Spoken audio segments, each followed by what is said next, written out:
چه خیلی آلمان رویم، چی برنامه هستی، زباندانی عموما در کار هست یا اینکه نه، یا چی حجت ها مو در کار ای. در این موضوع ما لکه ویدیو دراز کرده بودیم در یوتیوب و برای این سوال را باز خوبتر شما جواب پیدا کردن.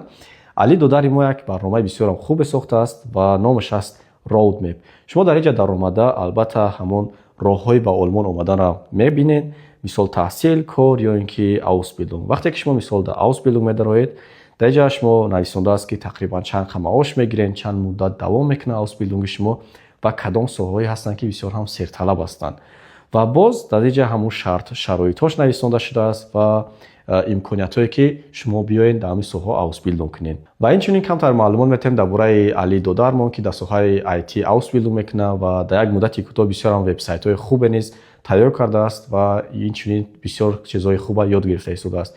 اگر شما در ساحه IT ausbildung کردن اینترس باشه، شما میتونین در اومده در لیچکه خودش نویسین، سوالات نبودین و حتما پادپисать کنین. مدنی پادپисать کردن فراموش نکنین. تا ویدیو دیگه، خداحافظ، سلام علیکم.